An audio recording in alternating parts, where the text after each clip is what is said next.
আসসালামু আলাইকুম। চলুন দেখে আসি চরমৌকুরির চরের জীবন ও সংগ্রাম কেমন। উত্তাল পদ্মা পেরিয়ে আমরা যাচ্ছি চরমৌকুরিতে। পদ্মা পারে বসে একদল কৃষক তাদের জীবন সংগ্রামের গল্প করছে এবং গ্রামীণ তাস খেলা নিয়ে তারা উপভোগ করছে তাদের জীবন। একদম নদীর পাড়ে বসেই তারা এমন খেলাটি খেলছে। আমরা যেদিন চরমৌকুরি চরে গেলাম সেদিন ছিল এক বিশাল ফুটবল টুর্নামেন্টের ফাইনাল খেলা। উক্ত খেলা দেখার জন্য রাজবাড়ী থেকে আপনারা দেখতে পাচ্ছেন খেয়া নৌকায় কি পরিমাণ ভিড়, ডুবুডুবু অবস্থা ভরে গিয়েছে। অনেক মানুষ গেছে রাজবাড়ী থেকে দেখতে। এটি হচ্ছে চরমৌকুরির পদ্মাপাড়ের খেয়া ঘাট। এখানে দুটি দোকান আছে এবং চরের মানুষের জীবনের অনেক স্মৃতি এখানেই আছে। দুটি মাছালি আছে, মানুষ সারাদিন কাজ করে এসে এখানেই তাদের জীবন সংগ্রামের গল্প নিয়ে ব্যস্ত এবং চা খেয়ে ব্যস্ত। পদ্মার পলি মাটিতে উর্বর জমিতে চাষ হচ্ছে হেক্টর হেক্টর কলা বাগান, যা চরের কৃষিতে এনে দিয়েছে এক আধুনিকায়ন। এই কলা বাগান করেই এখন স্বাবলম্বী চরের হাজার হাজার কৃষক। বিস্তীর্ণ মাঠে গরু, মহিষ এবং ভেড়া চড়িয়ে থাকেন চরের যুবক এবং বৃদ্ধ রাখালেরা। চরের দুইটি ছেলে, দুই ভাই আপন মনে নদীর ধারে বসে বন বা নটা এনে চিবিয়ে খাচ্ছে, যা থেকে আখের মতো মিষ্টি রস বের হয়। এমন রস আপনারা কখনো খেয়েছেন কিনা কমেন্টে জানাবেন। নদীর বুকে জেগে ওঠা এক টুকরো ভূমি, যাকে চর বলে।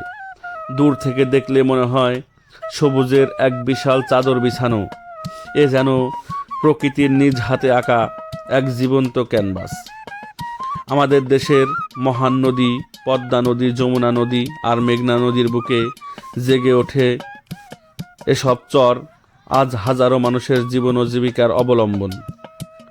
সকালের প্রথম আলো ফুটতে না ফুটতেই চরের মাঠে শুরু হয় এক অন্যরকম ব্যস্ততা। কুয়াশা ভেদ করে দূর থেকে ভেসে আসে গরুর ঘণ্টার মৃদু শব্দ।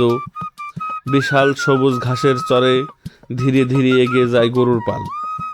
তারা শান্তভাবে ঘাস খায়, মাঝে মাঝে মাথা তুলে চারিপাশে তাকায়। এই দৃশ্য যেন গ্রাম বাংলার চিরচেনা এক শান্তির প্রতিচ্ছবি। চরের ঘাস খুবই পুষ্টিকর। নদীর পলিমাটি জমে এই ভূমি হয়েছে উর্বর, তাই এখানে জন্ম নেয় নানা প্রজাতির ঘাস, যা গরুর জন্য প্রাকৃতিক খাদ্য। ফলে চরের গরুগুলো সাধারণত সবল ও সুস্থ হয়ে থাকে।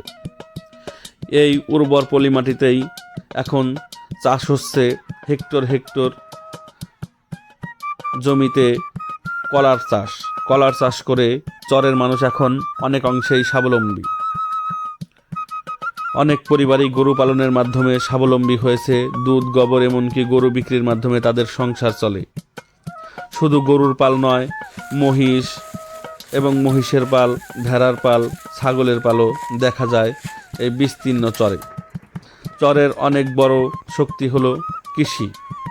বর্ষা শেষে যখন নদীর পানি নেমে যায় তখন উন্মুক্ত হয় বিস্তীর্ণ উর্বর জমি।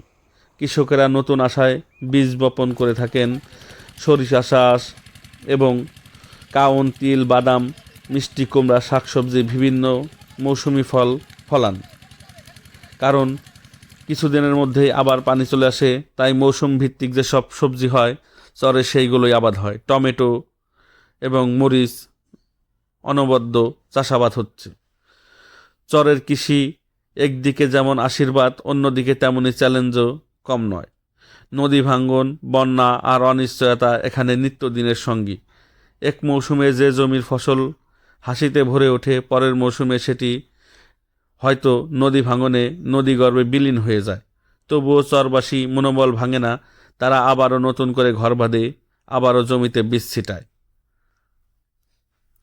গরুর পাল আর কৃষি, এই দুটোর মধ্যেই রয়েছে গভীর সম্পর্ক। গরুর গোবর জমির উর্বরতা বাড়ায়, আবার ফসলের খড় হয় গরুর খাদ্য। এ যেন প্রকৃতির এক সুন্দর চক্র, যেখানে একে অপরের পরিপূরক।